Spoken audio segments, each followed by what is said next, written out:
ជំរាបសួរពុកម៉ែបងប្អូនទាំងអស់គ្នាថ្ងៃនេះមានមុខម្ហូបអ៊ីតាលីដ៏សាមញ្ញដែលមានឈ្មោះថារ៉ាវយ៉ូលីមកចែករំលែកជូនបងប្អូនទាំងអស់គ្នារ៉ាវយ៉ូលីមានរូបរាងនិងមានរសជាតិប្រហាក់ប្រហែលនឹងគាវចំហុយឬឌីមសាំដែរគ្រាន់តែរ៉ាវយ៉ូលីមានស្នូលនិងមានទឹកសស្រូបពីលើដែលមានក្លិនឈ្ងុយខុសប្លែកពីគាវនិងឌីមសាំ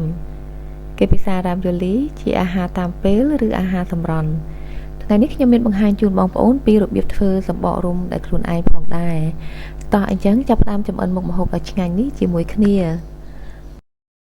នេះគឺជាគ្រឿងផ្សំដែលយើងត្រូវការនៅក្នុងថ្ងៃនេះ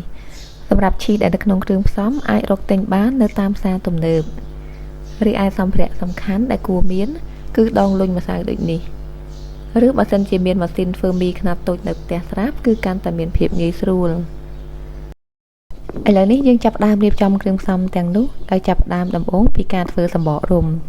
នៅលើផ្ទៃស្អាតមួយយើងចាក់ម្សៅមីចំនួន300ក្រាមពីលើរួចហើយពង្រាបផ្ទៃកណ្ដាលបន្តិចសម្រាប់ដាក់ស៊ុតនៅពេលនេះខ្ញុំប្រើស៊ុតតែមួយសិនទេព្រោះប្រភេទម្សៅមីអាចមានលក្ខណៈខុសគ្នាតិចតួចហើយយើងអាចបន្ថែមបន្ថយស៊ុតទៅតាមលក្ខណៈម្សៅជាក់ស្ដែងបន្ទាប់ពីលុញរួចបន្ទាប់ពីគួរស៊ុតរួចយើងបន្ថែមប្រេងអូលីវ10ក្រាមនិងអំបិល10ក្រាមឬមួយចិបបន្ថែមទៀតការប្រើប្រេងអូលីវនៅក្នុងគ្រឿងផ្សំនេះគឺដើម្បីឲ្យម្សៅកាន់តែទន់និងយឺតបានល្អរួចហើយយើងលាយចូលគ្នាឲ្យសព្វបន្ទាប់មកទៀតយើងលុញម្សៅនោះទៅមករយៈពេលពី10ទៅ15នាទីតែបើសិនជាបងប្អូនដែលមិនសូវមានពេលវេលា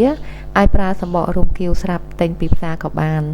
ដែលគ្រាន់តែសម្បករុំដែលយើងធ្វើដោយខ្លួនឯងមានសភាពទន់ស្រស់ហើយនិងមានរសជាតិឆ្ងាញ់ជាងក្រោយពីយើងលុញម្សៅបាន15នាទីហើយដើម្បីដឹងថាម្សៅរលោងនិងយឺតល្អឬនៅបងប្អូនអាចទាញមើលដូចនេះបើសិនជាវាយឺតល្អនិងមិនដាច់នោះទេដូចនេះគឺម្សៅយើងអាចប្រើបានហើយម្សៅដែលមិនយឺតល្អក្នុងពេលយករុំធ្វើម្ហូបវាងាយធ្វើឲ្យដាច់របូតស្នូលចេញមកក្រៅនិងបាត់បង់ទ្រង់ទ្រាយដើមឥឡូវនេះយើងយកផ្លាស្ទិកមករងម្សៅនោះឬអាចរក្សាម្សៅនោះនៅក្នុងប្រអប់ដែលបិទខ្យល់ជិតក៏បានរួចហើយយកក្លាសេនៅក្នុងទូទឹកកកផ្នែកត្រជាក់រយៈពេល15នាទីការធ្វើបែបនេះដើម្បីឲ្យម្សៅបានសម្រាកនិងជួយសម្រួលដល់ការពង្រាបម្សៅការពារកុំឲ្យម្សៅរួញអំឡុងពេលរង់ចាំម្សៅរួចរាល់ជាបន្តយើងអាចចាប់ផ្ដើមរៀបចំស្នូលនិងគ្រឿងផ្សំទឹកស្រូបសម្រាប់ការរៀបចំស្នូលមុនដំបូងយើងយកខ្ទិះដែលបានលាងសម្អាតទឹកហើយនោះយកមកលាយជាមួយនឹងឈីសចំនួន200ក្រាមម្រេចម៉ដ្ឋចំនួន10ក្រាមនិងអំបិលចំនួន10ក្រាម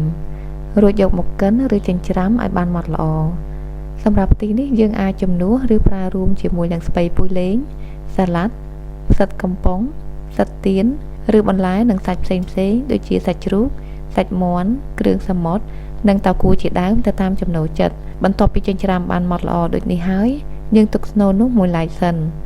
រួចហើយយើងចាប់ផ្ដើមរៀបចំបន្លែសម្រាប់ទឹកស្រូបដែលមានជីនាងវងចំនួន100ក្រាមយកមកលាងទឹកនិងចិញ្ច្រាំឲ្យបានម៉ដ្ឋល្អសម្រាប់ជីនេះក៏ដូចផ្ទីដែរគឺយើងចិញ្ច្រាំកាន់តែម៉ដ្ឋកាន់តែល្អជីនាងវងនេះគឺជាគ្រឿងផ្សំចម្បងសម្រាប់ទឹកស្រូបដែលផ្ដល់នូវក្លិនឈ្ងុយពិសេស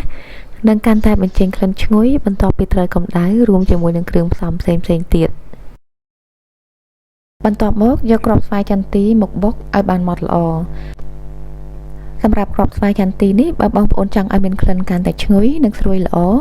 យើងអាចយកទៅលីងឬអាំងបន្តិចសិនមុននឹងយកមកបុកគ្រាប់ធញ្ញជាតិដែលត្រូវជាមួយនឹងមុខម្ហូបនេះជាងគេគឺគ្រាប់ស្វាយចន្ទីដែលកំពុងប្រើនេះនិងគ្រាប់វ៉លណាត់ហើយនឹងជម្រើសបន្ទាប់គឺយើងអាចប្រើគ្រាប់អាល់ម៉ុនក៏បានគន្លឹះមួយដែលជួយសម្រួលដល់បងប្អូនដែលមិនសូវមានពេលវេលាច្រើនបងប្អូនអាចឆ្លៀតធ្វើស្នូលនិងទឹកស្រូបមួយថ្ងៃមុនក៏បានដើម្បីកុំឲ្យប្រើពេលវេលាច្រើននៅក្នុងពេលតែមួយគ្រាប់ស្វាយចន្ទីរបស់យើងបុកបានម៉ដ្ឋប៉ុណ្ណេះហើយយើងទុកមួយឡែកសិនឥឡូវនេះរយៈពេល15នាទីបានមកដល់ហើយយើងអាចចាប់ផ្ដើមកិនម្សៅជាមួយគ្នាដោយមុនដំបូងបង្អស់បងប្អូនអាចរើសយកផ្ទៃស្អាតមួយហើយនៅលើផ្ទៃស្អាតនោះយើងរោយម្សៅស្ងួតខ្លះរួចហើយយកម្សៅដែលយើងបានផ្អាប់ទុកមុននេះមកត្រឡប់ជាមួយនឹងម្សៅស្ងួតនោះបន្តិចដើម្បីកុំឲ្យម្សៅជាប់ស្អិតនៅលើផ្ទៃបន្ទាប់មកខ្ញុំកាត់ម្សៅនេះចេញជា2ដុំនិងចាប់ផ្ដើមពង្រាបម្សៅឲ្យមានកម្រាស់ស្ដើងប្រហែល1មីលីម៉ែត្រទៅ1មីលីម៉ែត្រកន្លះពេលនេះយើងបានម្សៅ2បន្ទះដែលមានប្រវែងប្រហាក់ប្រហែលគ្នាដែលមួយសម្រាប់ក្រាលបាតខាងក្រោមនិងមួយទៀតសម្រាប់គ្របពីខាងលើ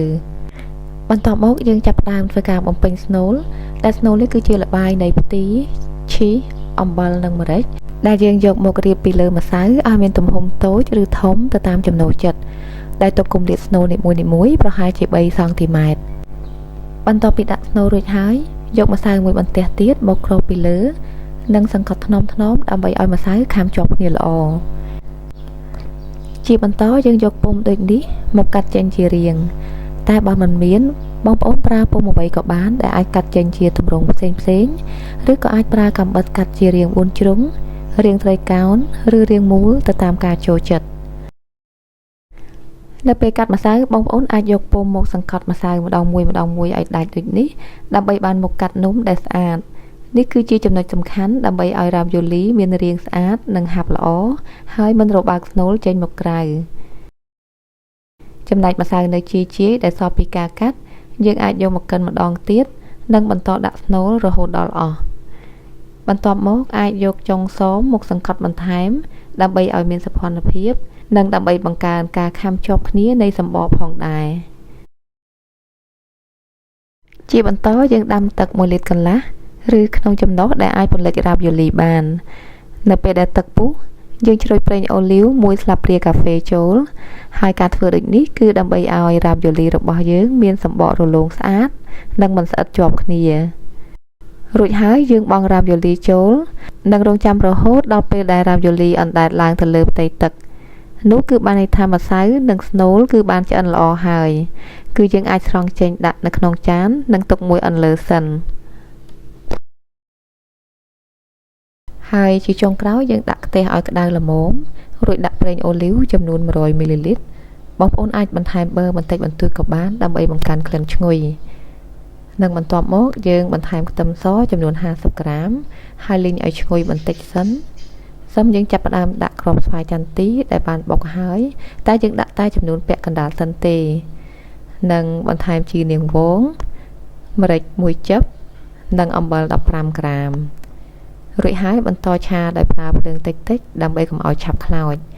មកដល់ត្រឹមនេះទឹកសសរបស់យើងមានក្លិនឈ្ងុយគួរឲ្យចង់ភ្លក់តែម្ដង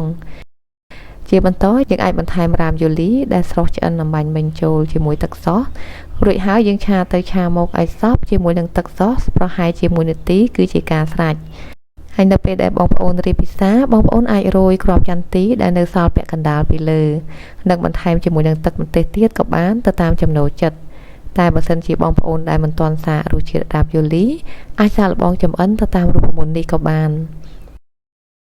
ជាចុងក្រោយសូមអរគុណដល់ពុកម៉ែបងប្អូនសម្រាប់ការចំណាយពេលវេលាចូលរួមចម្អិនជាមួយខ្ញុំនៅក្នុងថ្ងៃនេះហើយយើងនឹងជួបគ្នាម្ដងទៀតនៅមុខម្ហូបបន្ទាប់សូមអរគុណនិងសូមជម្រាបលា